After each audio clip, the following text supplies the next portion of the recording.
तो नमस्कार दोस्तों, मैं दीपक नागर, दीपक इकोनॉमिक्स के इस चैनल पर आप सभी का स्वागत करता हूं। दोस्तों, आप सब उम्मीद करता हूं कि आप सब लोग स्वस्थ होंगे और अपनी पढ़ाई अच्छे से कर रहे होंगे। दोस्तों, इस चैनल पर हम डिस्कस करते हैं डेली इकोनॉमी न्यूज के बारे में। आज है दिनांक, डेली इकोनॉमी न्यूज को हम यहाँ डिस्कस करते हैं। आज है डेट 11 जुलाई 2023। आई होप आप सब बच्चों ने क्या होगा, न्यूज़पेपर अब तक पढ़ चुके होंगे। तो वैसे तो आज कोई ज़्यादा विशेष इकोनॉमी की न्यूज़ नहीं है, लेकिन फिर भी कुछ न्यूज़ हमने निकाली उसमें से जो इम्पोर्टेंट है, एग्जाम के लिए जानना जरूरी है। तो सबसे पहले तो आज 11 जुलाई का कौन सा डे है बताओ? ये है world population day. World population day, विश्व जनसंख्या दिवस, आज पूरी दुनिया में मनाया जा रहा है दोस्तों। और आपको ये तो पता लग ही गया होगा अब तक, शायद 2023 के जो स्टार्टिंग मंथ में अप्रैल के आसपास की बात थी, एक रिपोर्ट आई थी। किसकी? यूएन की रिपोर्ट आई थी, यूनाइटेड नेशन की। उसमें क्या हुआ, उस रिपोर्ट के अकॉर्डिंग इंडिया आज की डेट में पॉपुलेशन में कितना नंबर 1 है। नंबर 1 कौन है? इंडिया। इसने चाइना को क्रॉस कर दिया, चाइना को क्रॉस कर दिया 2023 में। लगभग 142 करोड़ के आसपास हमारी जनसंख्या होगी, 142 करोड़ से ऊपर। अब ये तो सोचने वाली बात है कि ये वर्ल्ड पॉपुलेशन डे उसको हम मनाएं, खुश हुए, दुखी हुए, क्या हुए। कहीं ना कहीं भारत की कई सारी समस्याओं का एक कारण बढ़ती हुई जनसंख्या भी है, तो कहीं ना कहीं इसमें हमको फ्यूचर भी दिख रहा है। दोनों है, ये बढ़ती हुई जनसंख्या एक प्रॉब्लम भी है इंडिया के लिए, और उसकी पावर भी बन रही है। जो दुनिया में आज इतनी इज्जत है क्यों है? क्योंकि इंडिया की पॉपुलेशन नंबर 1 है, तो डिमांड भी सबसे ज्यादा होगी। सबसे बड़ा बाजार यही है। आईफोन एप्पल वाला क्यों झेल रहा है? क्योंकि सबसे बड़ा मार्केट यहाँ इंडिया में है। और कहीं ना कहीं ज्यादा पॉपुलेशन है, जवान पॉपुलेशन, तो जो नए लड़के हैं वो काम भी बढ़िया करते हैं, तो स्टार्टअप वगैरह के लिए आने वाले टाइम में और इंडिया की इकोनॉमी के लिए अच्छा हो सकता है। तो इस पर हम कभी बाद में डिस्कस करेंगे। आज के लिए मेरा उद्देश्य नहीं है। आज के लिए आप ये न्यूज देख सकते हो, वर्ल्ड पॉपुलेशन डे 11 जुलाई। तो यहाँ तो मैं आपको एक बात बताना चाहता हूँ कि देखो, कई एग्जाम होते हैं जैसे बैंक वगैरह के में, उसमें पूछते हैं डे कौन सी तारीख को, कौन सा दिन आता है, ये होता है वर्ल्ड पॉपुलेशन डे कब था, या फिर ओजोन डे कब आता है, ये सब पूछते हैं। तो ऐसे दोस्तों, अगर आप एक साथ किताब लेके, बुक लेके पढ़ के देखोगे कि जनवरी महीने में 15 डे मनाए जाते हैं, फरवरी में ये मनाए जाते हैं, अप्रैल में ये मनाए जाते हैं, तो कभी भी जन्म में याद नहीं होगा। क्या होगा? इस जन्म में तो आपको याद नहीं होगा। ऐसे एक साथ बुक लेके पढ़ोगे, उसमें सब जगह मार्केट में अवेलेबल है, नेट पे डालोगे तो वहां मिल जाएगा। लेकिन चीज वो नहीं होती ना कि मैटर हमारे पास कितना है, हमको याद कितना रहता है, बात है। तो ऐसे आप डे टू डे पढ़ोगे। क्या जैसे आज मैंने बताया वर्ल्ड पॉपुलेशन डे है, जुलाई 11 जुलाई को। इससे पहले मैंने 1 जुलाई को वीडियो बनाया था, उस टाइम बताया था कि स्टेट बैंक का स्थापना दिवस है, लोकदस डे है, चार्टर्ड अकाउंटेंट डे। तो ऐसे आप जो डे दिन आ रहे हैं, उस दिन थोड़ा थोड़ा उसके बारे में डिटेल में पढ़ते रहो, तो आपको 6-8 महीने में पूरा जितने भी दिवस आ रहे हैं सब कहीं ना कहीं न्यूज में चर्चा में रहते हैं, तो वो आपको ऐसे एक एक करके याद हो जाएंगे, मेमोरी में बैठ जाएंगे। मैं सोचूं एक दिन में किताब लेकर बैठूं, याद कर लो, तो जन्म में याद नहीं होंगे। कम से कम 50 डे तो इंपॉर्टेंट होते हैं जो एग्जाम में पूछ सकते हैं। वर्ल्ड पोल्यूशन डे कौन सा होता है, साइंस डे कौन सा होता है, टीचर्स डे, कई सारे डे होते हैं। तो इसलिए इनको जिस दिन ये तारीख आए उस दिन थोड़ा सा इनके बारे में डिटेल में पढ़ लो। जैसे आज पॉपुलेशन डे है, तो आज आराम से न्यूज़पेपर में आप थोड़ा डिटेल में पढ़ लो, तो आपको याद हो जाएगा कि भाई 11 जुलाई को पॉपुलेशन डे आया था। ठीक है बात यहाँ तक? तो अब आप हम बढ़ते हैं हमारे जो इकोनॉमी की न्यूज़ की तरफ थी। बेसिकली ऐसी कोई विशेष न्यूज़ नहीं है।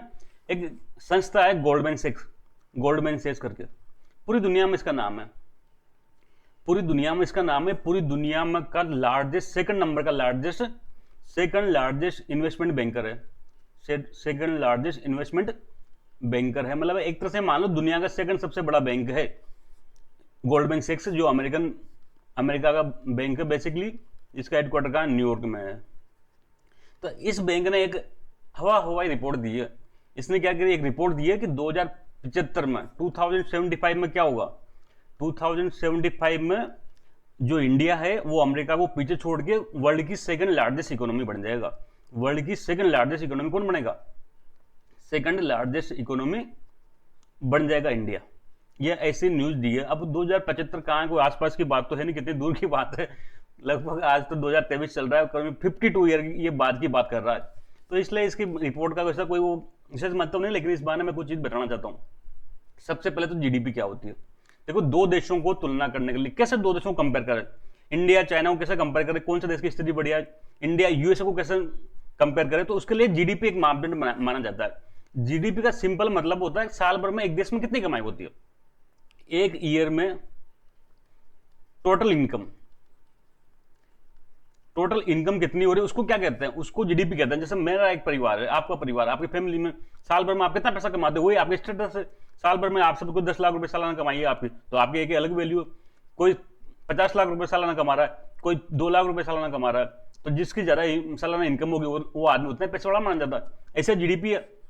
और देश में एक प्रोडक्शन होता है साल भर में, उस प्रोडक्शन को क्या करो, मॉनेटरी वैल्यू निकाल लो, इनकम के रूप में निकाल लो, तो वो देश की आई है। तो जीडीपी का अगर मैं सिंपल लैंग्वेज में कहूँ दोस्तों, तो जीडीपी और कुछ भी नहीं है। साल भर में उस देश के जो जितने भी निवासी है ना, चाहे वो टीचर हो, चाहे वो किसान हो, चाहे वो इंडस्ट्री वाला फैक्ट्री वाला हो, चाहे वो सर्विस सेक्टर बैंक में काम करने वाले हो, चाहे वो कोई कंपनी के मालिक हो, सबने मिला के कितनी इनकम करी है वो उस देश की जीडीपी कहलाती है। अब जिस देश में जितनी इनकम ज्यादा है वो देश उतना ही पावरफुल माना जाएगा। सिंपल सी बात है, इसमें कोई दिक्कत नहीं है। तो इस ओपिनियन में अगर हम आज की डेट की बात करें तो अमेरिका दुनिया की सबसे लार्जेस्ट बड़ी जीडीपी है। सबसे ज्यादा मतलब इनकम कहाँ हो रही है, अमेरिका में हो रही है। इसलिए अमेरिका दुनिया का क्या दादा है, क्योंकि वहां की जीडीपी सबसे बड़ी है। दूसरे नंबर पर चाइना है, थर्ड नंबर पर दोस्तों जापान है। तो ये जिस देश की जीडीपी जितनी बड़ी होगी उस देश उतना ही पावरफुल माना जाएगा। इनकम वहां ज्यादा है तो लोगों की वहां की जिंदगी बढ़िया ज्यादा होगी, वहां के लोग खर्च ज्यादा करेंगे, तो शॉपिंग ज्यादा करेंगे, हर चीज में मतलब जीवन स्तर वहां का लोगों का बढ़िया होगा। वहां जब जनता के पास ज्यादा इनकम तो सरकार के पास भी ज्यादा इनकम आएगी, तो गवर्नमेंट एक्सपेंडिचर भी ज्यादा करेगी, तो बढ़िया रोड होंगे वहां, बढ़िया रेलवे होगी, सब कुछ बढ़िया होगा। तो इसलिए ये आप देख सकते हैं सबसे बड़ा यूएसए है, सेकंड नंबर पे चाइना है, थर्ड पे जापान है, फोर्थ पे जर्मनी है, और इंडिया फिफ्थ पे है वर्तमान में। कितना है? फिफ्थ पे इंडिया रैंक कर रहा है, लगभग 3.75 ट्रिलियन डॉलर। अब इसको आप रुपये में बदल के समझ लेना, मैं इसको आपको नहीं बताऊंगा रुपये में। तो इंडिया की जो आज की डेट में जीडीपी है वो 3.75 ट्रिलियन डॉलर के आसपास है, मतलब 3.5 जो ट्रिलियन डॉलर है उसके ऊपर है। और आप लोगों ने बार बार मोदी जी के भाषण सुने होंगे, तो हमको कहाँ जाना है? हमको जाना है 2024-25 तक 5 ट्रिलियन डॉलर की इकोनॉमी बढ़नी है। 5 ट्रिलियन डॉलर, ट्रिलियन मतलब खरब, डॉलर को 82 से मल्टीप्लाई करेंगे रुपये में कन्वर्ट हो जाएगा। इसको एक बार घर पर मल्टीप्लाई करके देखना कितने रुपए में बैठता है, तो थोड़ी आपकी गणित की भी प्रैक्टिस हो जाएगी। तो इंडिया चाहता है 5 ट्रिलियन डॉलर बढ़ना, और वर्तमान में कितना है? 3.75 ट्रिलियन डॉलर है, फिफ्थ लार्जेस्ट इकोनॉमी है। हमने अभी थोड़ा 1-2 साल पहले यूके जो ब्रिटेन है उसको पीछे छोड़ा था और हम फिफ्थ बन गया। अब ये रिपोर्ट क्या बात कर रही है? तो ये रिपोर्ट हवा की बात कर रही है कि 2075 में क्या होगा, 2075 में सबसे बड़ी इकोनॉमी हो जाएगी चाइना, ये अमेरिका को पीछे छोड़ देगा। सेकंड नंबर पर इंडिया हो जाएगा। इंडिया मतलब चाइना दोनों क्या करेंगे? दोनों अमेरिका को पीछे छोड़ देंगे। सबसे बड़ी इकोनॉमी चाइना, सेकंड नंबर पर इंडिया, और थर्ड नंबर पर यूएसए पहुंच जाएगा। ये रिपोर्ट सिंपल सी इतनी कह रही है। तो इस रिपोर्ट के बारे में मैंने आपको जीडीपी समझा दी।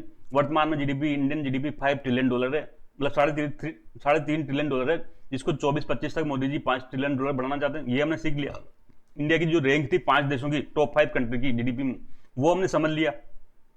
और ये रिपोर्ट भी समझ ली, गोल्डमैन सैक्स के बारे में भी समझ लिया। गोल्डमैन सैक्स एक इन्वेस्टमेंट बैंकिंग है, बेसिकली अमेरिकन बेस्ड है, और न्यूयॉर्क में उसका हेडक्वार्टर है। तो इस रिपोर्ट में ऐसा कोई दमबाजी नहीं थी, फिर भी आप देख सकते हैं India to surpass USA to become world second largest economy by 2075, Goldman सैक्स जो एक इन्वेस्टमेंट बैंकिंग कंपनी है अमेरिकन बेस्ड। देख सकते हैं आप गोल्डमैन सैक्स के बारे में, सेकंड लार्जेस्ट इन्वेस्टमेंट बैंक है वर्ल्ड में, जिसका हेडक्वार्टर का न्यूयॉर्क में है। जीडीपी मैंने आपको समझा दिया, 8% लार्जेस्ट इकोनॉमी 5 टॉप 5 में, America, China, Japan, Germany, US, India, 3.75 trillion dollar. और ये रिपोर्ट हवा की बात करके 2075 की बात कर रही है कि चाइना नंबर 1, सेकंड इंडिया। देखो ये रिपोर्ट को ऐसे नहीं है 2075 बहुत दूर है भाई, अभी कितना 52 ईयर है। 52 ईयर में भविष्य में क्या होता है, क्या वार होता है, क्या होता है दुनिया में, किसने देखा, कौन सी महामारी फैलती, कुछ भी, मतलब ये दुनिया अनसर्टेन है दोस्तों। हम साल भर बाद का नहीं बता पाते, तो 52 साल तो बहुत लंबी टाइम होती है। 52 साल की इंडिया की क्या कंडीशन रहती है, यूएसए में क्या होता है, कई चीजें, कई कंडीशन मैटर करती है। इसलिए इतना लंबा टाइम तो कोई भी जो रिपोर्ट है वो बता नहीं सकते। बच्चों की इनके कर्मचारियों को तनख्वाह सैलरी मिलती होगी, तो इनको तो फिर बनानी पड़ेगी रिपोर्ट, नहीं तो इनको सैलरी नहीं देंगे। तो इसलिए हमने ये जान लिया, इस रिपोर्ट की ऐसी कोई खास इंपोर्टेंस नहीं है। दूसरा आप देख सकते हो national housing bank, national housing bank NHB. आपने कई सारी संस्थाएं ऐसे देखी होगी जिनके नाम के आगे बैंक लगा रहता है, लेकिन वो बैंक नहीं है, नेशनल हाउसिंग बैंक। तो दोस्तों ये मैं एग्जाम्पल थोड़ा समझाना चाहता हूं। एक कंसेप्ट होता है ऑल इंडिया फाइनेंशियल इंस्टीट्यूशन, आई5।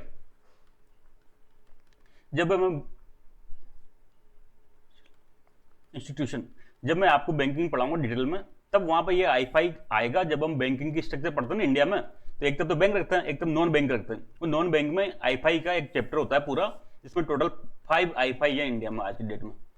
तो दोस्तों क्या है ना, जैसे कि बैंक तो मैंने आपको बता रखा है क्या काम करते हैं, डिपॉजिट लेते हैं और लोन देते हैं, ये दो ही काम करते हैं। इसके अलावा तीसरा काम करें तो एक्स्ट्रा है, लेकिन मुख्य काम क्या होता है, डिपॉजिट लेके लोन देना।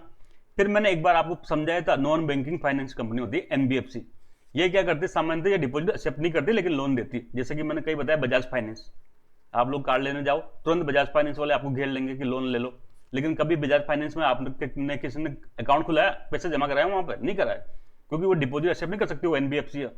तो ऐसे दोस्तों भारत में क्या है, पूरे देश में कोई ना कोई सेक्टर, हर सेक्टर इंपॉर्टेंट होता है, उसको डेवलप करना चाहते हैं। जैसे हमारा गवर्नमेंट की उद्देश्य है कि भाई ग्रामीण क्षेत्र का या जो रूरल एरिया है ना उसको डेवलपमेंट करना चाहते हैं, तो उसके लिए एक संस्था बना दी नाबार्ड। क्या बना दी, नाबार्ड। अब ये नाबार्ड का पूरा काम क्या है, नाबार्ड का पूरा काम जो रूरल एरिया है और एग्रीकल्चर है उसको डेवलपमेंट को बढ़ावा देना। ऐसे हम गवर्नमेंट ने चाहा कि हम छोटे या लघु कुटीर उद्योगों को बढ़ावा दें, तो सीडबी करके एक संस्था बना दी, small industry development bank of India, ये national bank for agriculture and rural development India.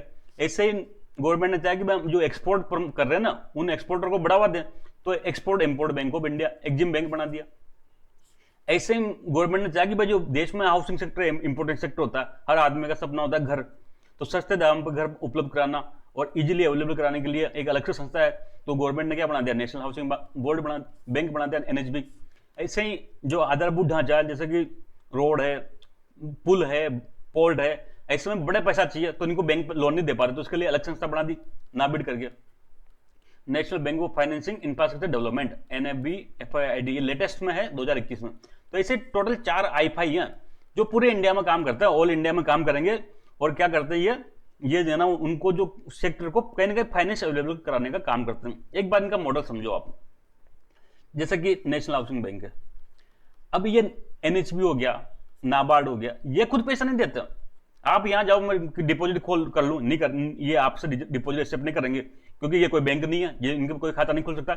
आप इनसे डायरेक्ट लोन लो तो ये लोन भी नहीं देते डायरेक्ट। ये काम क्या करते हैं, बेसिकली ये रीफाइनेंस का काम करते हैं दोस्तों, रीफाइनेंस का काम करते हैं। अब कैसे करते हैं एक मिनट के लिए समझ लो पूरा मॉडल, चाहे वो NHB हो, चाहे वो सिडबी हो, ये सब क्या होते हैं, आईफाई है, चाहे वो नाबार्ड हो, चाहे वो क्या हो, चाहे वो एग्जिम बैंक हो। ये सब बैंक नहीं है दोस्तों, ये सब ऑल इंडिया फाइनेंशियल इंस्टीट्यूट है, पूरे इंडिया में कोई सेक्टर विशेष के डेवलपमेंट के लिए काम करते हैं। ये क्या करते हैं, इनके पास पैसा आता है गवर्नमेंट से। सबसे पहले क्या करती है गवर्नमेंट, इनको कुछ पैसा देती है, जैसे गवर्नमेंट ने NHB को 10,000 करोड़ रुपए दे दिया, या फिर ये आरबीआई से पैसा उधार ले सकते हैं। आरबीआई कई बार इनको फाइनेंस करता है, जैसे आरबीआई ने कहा कि भाई ठीक है मैं NHB को 10,000 करोड़ रुपए दे देता हूँ, 10,000 करोड़ रुपए गवर्नमेंट को दे देता हूँ। गवर्नमेंट ने दे दिया नेशनल हाउसिंग बैंक को 10,000 करोड़ रुपए, आरबीआई ने दे दिए। अब ये क्या करेगी, ये जैसे कि हाउसिंग सेक्टर में कौन कौन लोन दे सकता है, बैंक देता है, कई सारी एनबीएफसी होती है वो जो भी हाउसिंग सेक्टर में काम करती है, जिनको हाउसिंग फाइनेंस कंपनी कहते हैं, ये काम करती है एनबीएफसी। तो ये क्या करेगी, इनको अब ये लोन देगी, भाई NHB की तुम बैंक क्या करो 5,000 करोड़ रुपए हमसे ले लो, लेकिन क्या शर्त रहेगी, शर्त ये रहेगी कि केवल हाउसिंग सेक्टर के डेवलपमेंट के लिए काम करोगे। तो ये फिर बैंक क्या करेंगे, आगे हाउसिंग प्रोजेक्ट के लिए लोन देंगे। इस तो डायरेक्ट लोन ना देके इनडायरेक्टली लोन देने को क्या कहते हैं, रीफाइनेंस कहते हैं। ये यहां से फाइनेंस लेके इनको फाइनेंस करते हैं बैंक को, फिर बैंक आगे लोन देता है। ये संस्था ऐसा काम करती है। सिडबी भी ऐसे काम करता है। सिडबी को मान लो कोई छोटे उद्योग को लोन देना है तो सिडबी डायरेक्ट लोन नहीं देगी, सिडबी देगी किसको, कोई जो इस एरिया में काम कर रहे होंगे बैंक के, उस बैंक को लोन देगी। बैंक आगे है ना जो स्मॉल इंडस्ट्री को लोन देगा। तो ये दोस्तों इनका मॉडल होता है। इनके पास या तो गवर्नमेंट से पैसा आता है या आरबीआई इनको लोन देता है, या कई बार खुद के भी बाजार में क्या करते हैं, बॉन्ड वगैरह जारी कर लेते हैं, बॉन्ड वगैरह जारी कर लेते हैं, मतलब मार्केट से उधार ले लेते हैं और इधर लोन दे देते हैं, जो ये पैसा वापस आएगा उससे वापस चुका देंगे। तो इस प्रकार से इनका मॉडल होता है। ये एक सेक्टर विशेष के लिए डेवलपमेंट के लिए काम करते हैं। ठीक है, बात यहां तक कोई दिक्कत नहीं होनी चाहिए। तो ऐसे ही 5 आईफाई में से एक आईफाई है नेशनल हाउसिंग बैंक। इसको बारे में हम डिटेल में पढ़ेंगे दोस्तों। National housing bank NHB। तो दोस्तों सबसे पहली बात ये क्या है, ये एक आईफाई है, ऑल इंडिया फाइनेंशियल इंस्टीट्यूट है, ऑल इंडिया फाइनेंशियल इंस्टीट्यूट है। अब इसके नाम से स्पष्ट होता है, इनके सारे के नाम में जुड़ा रहता है। क्या काम होता है इनका काम क्या है, हाउसिंग। तो देश में हाउसिंग सेक्टर को प्रमोट करना। अब प्रमोट करने का एक ही तरीका होता है, ऐसा कोई हम हाउसिंग सेक्टर प्रमोट नहीं था कि ये सीमेंट देगा उनको प्रमोट करना कि हाँ हाउसिंग के प्रोजेक्ट बन रहे हैं बड़े बड़े, कोई 500 करोड़ का प्रोजेक्ट हो सकता है, कोई 100 करोड़ का प्रोजेक्ट हो सकता है। तो ये नहीं कि फिर वहां पे जाके सीमेंट देगा उनको। एक ही तरह से फाइनेंशियल जो जितनी भी कंपनी होती है एक ही तरह से मदद करती है, वो क्या करती है, इनको लोन देके लोन अवेलेबल करा के सस्ते दाम पे, कम दाम पे इनको लोन अवेलेबल करा दो तो वो ये दे देंगे। अब ये लोन कैसे देती है? ये लोन खुद नहीं देती, ये एनएचबी है, इसके पास कुछ पैसा है तो ये बैंक को लोन देगी। कई सारी जो नॉन बैंकिंग फाइनेंस कंपनी होती है ना, उनकी ये कैटेगरी होती है जो हाउसिंग सेक्टर को लोन देती है, उसको कहते हैं हाउसिंग फाइनेंस कंपनी। अभी डिटेल में बताऊंगा। इनको लोन दे देगी, फिर ये आगे क्या करेगी? कोई बिल्डर या इंडिविजुअल जो भी लोन लेना चाहेगा हाउसिंग के लिए, उसको ये लोन दे देंगे दोनों। तो इस प्रकार से रीफाइनेंस का काम करती है। ठीक है बात यहां तक? ठीक है बात यहां तक? अब एक ये समझ लो concept, housing finance company. Housing finance companies, HFC, एक कैटेगरी है दोस्तों। मैंने बताया दो कैटेगरी होती है फाइनेंशियल इंस्टीट्यूशन की। एक तो बैंक का तो आपको खेल पूरा पता है, एक एनबीएफसी। अब ये एनबीएफसी का भी आगे वर्गीकरण होता है कि किस सेक्टर में काम करती है। ऐसी एनबीएफसी जो हाउसिंग सेक्टर में काम करती है, हाउसिंग सेक्टर में लोन देती है, उनको क्या कहते हैं? उनको हाउसिंग फाइनेंस कंपनी कहते हैं। सिंपल सी बात। ऐसी एनबीएफसी जो हाउसिंग सेक्टर में काम करती है उसको हाउसिंग फाइनेंस कंपनी कहते हैं। इसका एग्जाम्पल सबसे फेमस एक तो एचडीएफसी था, housing development and finance corporation, जिसका मर्ज अब बैंक में हो गया, तो ये आज की डेट में ये तो समाप्त हो गया। एक आपने बहुत पहले नाम सुना होगा और अभी भी दिखाई में पड़ता है, डीएचएफएल, बहुत बड़ी कंपनी थी, Dewan housing and finance limited, DHFL. हालांकि 2002 में फेल होगी, दिवालिया हो गई थी, लेकिन डीएचएफएल बहुत बड़ी जो हाउसिंग फाइनेंस कंपनी थी। तो इस प्रकार से ये क्या करेगी? इन हाउसिंग फाइनेंस कंपनी को पैसा देगी और उनको क्या करेगा? आगे वो लोन देगा। ठीक है बात यहां तक? तो ऐसे एनएचबी की हम बात कर रहे थे। तो एनएचबी का दोस्तों जो स्थापना हुई, बेसिकली जितने भी ये हाई फाई है, इनकी स्थापना पार्लियामेंट के माध्यम से होती है। तो एक एक्ट पास किया था पार्लियामेंट ने, नेशनल हाउसिंग जो बैंक है, act 1987, national housing bank act 1987 के तहत इसकी स्थापना जुलाई 88 में करी थी। तभी तो 35 साल पूरे हो गए। अभी 2023 में इसको कितना हुआ? 35 साल पूरी हो गई। ये न्यूज थी दोस्तों कि नेशनल हाउसिंग बोर्ड ने 35 साल पूरे कर लिए, इसकी 35वीं एनिवर्सरी है, इसलिए मैं आज इसको डिटेल में डिस्कस कर रहा हूं दोस्तों। तो अभी 9 जुलाई की इसकी स्थापना हुई थी, तो इसका क्या था? 35 साल इसके पूरे हो चुके। इसका हेडक्वार्टर कहां है? इसका हेडक्वार्टर न्यू दिल्ली में है, दिल्ली में है। काम मैंने बताया दिया इसका। ये क्या करता है? हाउसिंग फाइनेंस को कंट्रोल करता है, हाउसिंग के लिए सेक्टर के लिए फाइनेंस देता है। ये जितने भी क्या कहते हैं हाउसिंग फाइनेंस कंपनी होती है, एचएफसी, इनका सुपरवाइज करता है, इनका चेक करता है भाई सही से काम करते थे, कहीं ना कहीं दिवालिया नहीं हो जाए या बेईमानी तरीके से लोन नहीं दे रही, तो इनको सुपरवाइज करता है। एक जमाने में दोस्तों ये एचएफसी का रेगुलेटर था, मतलब इनके लिए नियम कायदे वगैरह बनाया करता था। एक जमाने में ये नेशनल हाउसिंग बैंक क्या करता था? जितनी भी हाउसिंग फाइनेंस कंपनी है, जैसे बैंक का रेगुलेटर कौन है? तो रिजर्व बैंक ऑफ इंडिया है। ऐसे ही हाउसिंग फाइनेंस कंपनी का रेगुलेटर एनएचबी होता था एक जमाने में। लेकिन बीच में हाउसिंग फाइनेंस कंपनियों में कई सारे घोटाले हुए हैं। एक मैंने बताया था डीएचएफएल का 2019 में, ये दीवान हाउसिंग एंड फाइनेंस लिमिटेड, ये इसमें क्या कई सारे घोटाले हो गए थे, ये फेल हो गई थी, दिवालिया हो गई। तो अब फिर इस पर आरोप लगा भाई नेशनल हाउसिंग बैंक क्या कर रहा है? जब इतनी बड़ी देश की हाउसिंग फाइनेंस कंपनी डीएचएफएल वो दिवालिया होगी और इसको पता ही नहीं है वहां पर घोटाले हो रहे हैं, एनएचबी को पता ही नहीं, तब फिर क्या किया भारत सरकार ने 2019 में ये हाउसिंग फाइनेंस कंपनी का रेगुलेटर है ना, एनएचबी को उठा के किसको बना दिया? आरबीआई को बना दिया। तो आज की डेट में अगर आपसे क्वेश्चन पूछे कि भारत में हाउसिंग फाइनेंस कंपनी का रेगुलेटर कौन है, तो दोस्तों वो रिजर्व बैंक ऑफ इंडिया है, वो नेशनल हाउसिंग बैंक नहीं है। नेशनल हाउसिंग बैंक केवल इन एचएफसी का सुपरवाइज कर सकता है, उनको चेक कर सकता है, लेकिन नियम कायदे वगैरह नहीं बना सकता। वो कौन बनाएगा? वो आरबीआई बनाएगा। हाउसिंग फाइनेंस कंपनी को लाइसेंस लेना पड़ेगा, तो किससे लेना पड़ेगा? आरबीआई से लेना पड़ेगा। लाइसेंस कैंसिल कौन कर सकता है? तो आरबीआई कर सकता है। पेनल्टी कौन लगाएगा? तो आरबीआई लगाएगा। सब कुछ काम अब आरबीआई करेगा ओवरऑल, क्योंकि रेगुलेटर ये है। क्यों बनाया मैंने बता दिया। अब हम न्यूज देख सकते हैं, नेशनल हाउसिंग बैंक देख सकते हैं आप, सर्व द नेशन सिंस 1988। इसमें आप देखो न्यूज, सबसे पहले देखो न्यूज क्यों थी? 35th एनिवर्सरी थी, 35 साल कंप्लीट कर लिया नेशनल हाउसिंग बैंक ने। देश में 5 आईफाई है, all India financial institution. Exim bank हो गया, नाबार्ड हो गया, नेशनल हाउसिंग बैंक हो गया, सिडबी हो गया, नाफिड हो गया। ये कोई भी बैंक नहीं, मैंने ये इतना बात आपको समझा दिया कि ये बैंक नहीं है, क्योंकि डिपॉजिट नहीं लेता जनता से। अब इसकी स्थापना जो नेशनल हाउसिंग बैंक एक्ट है 1987 के तहत हुई थी। कब? 9 जुलाई 1988 को, जिसका हेडक्वार्टर कहाँ है? न्यू दिल्ली में है, दिल्ली में। ठीक है बात यहां तक। इसका मालिक कौन है? इसका मालिक भारत सरकार है पूरी। भारत सरकार ने पार्लियामेंट के माध्यम से बनाया, पूरी मालिक इसका कौन है? 100% गवर्नमेंट ऑफ इंडिया है।